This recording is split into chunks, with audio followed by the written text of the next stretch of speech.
Welcome back to my channel at The Movie Optimist, where I try and find the silver linings in even the worst of films. Tonight, I want to talk to you guys a little bit about episodes 7, 8, and 9 of Andor and just how incredible they were. This is by far the best writing and the best content we have gotten out of Star Wars since the original trilogy, and I will stand and die on that hill. Fight me. I hear a lot of people talking about how this show is really slow and how it's boring and you can't get behind any of the characters, and you know what? I'm not going to argue with you, because traditionally Star Wars is a space operatic adventure with lightsabers and epic duels. It's almost like gladiators in the future. There's a lot of action and explosions in Star Wars movies, and this show takes a much more radically different approach where it really builds up to these grand moments of action. It doesn't give you a fight scene, a lightsaber battle, or a blaster battle every 10 minutes. It takes its time and allows you to sit with characters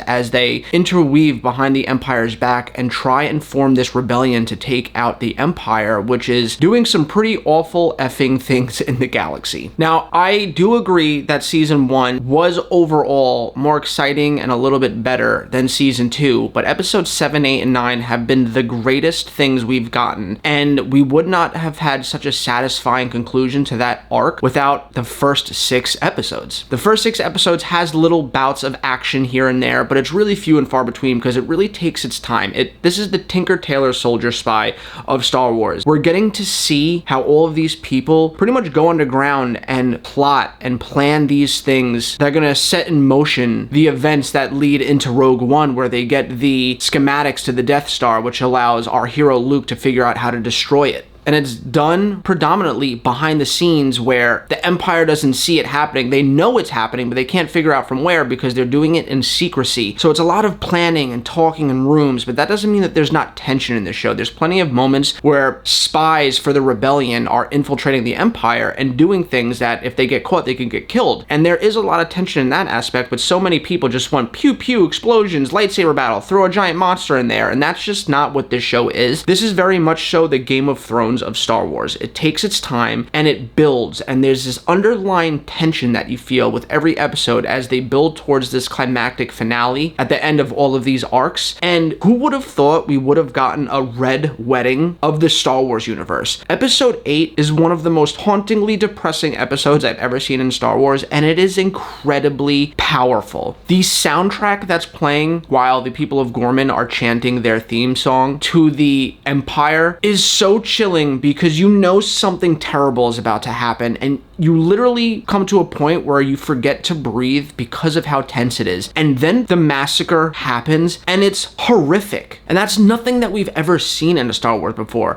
This is definitely a Star Wars for adults. Now, I'm not saying that all Star Wars should be like this. I love that we have things like the prequels and the sequel trilogy, and I love that we have things like Skeleton Crew, where it's this fun Goonies-like space adventure with kids. But it's good to also have content for people that want something a little bit more mature in there. Star Wars should have something for everybody, and this really has something for people that's looking for a lot more of a serious tone, a lot smarter of writing where it relies more on character development and dialogue than big epic lightsaber battles. And as much as I loved episode 8 and just how horrific it was, episode 9 was still my favorite with Mon Mothma. The death of truth is the ultimate victory of evil.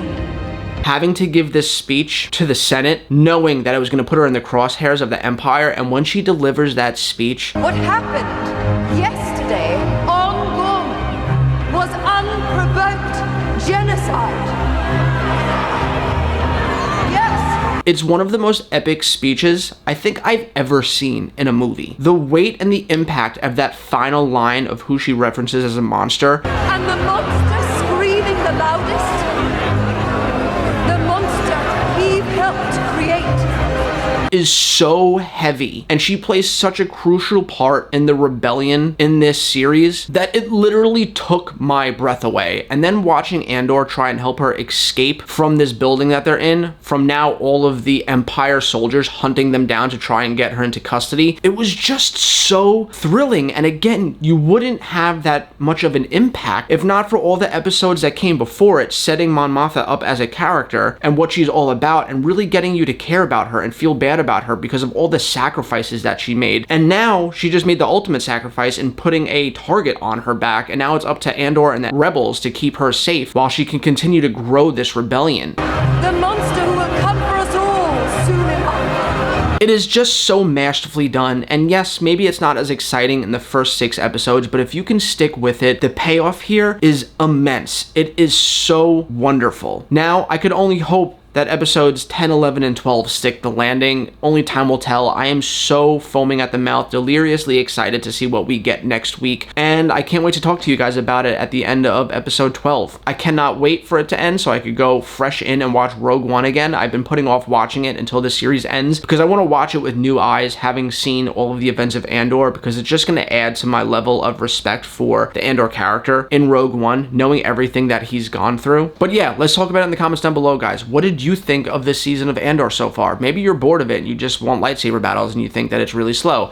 Maybe you love it as much as I do. I'd love to talk about it in the comments down below. And as always, guys, I hope you have a great rest of your week, and I'll catch you next time.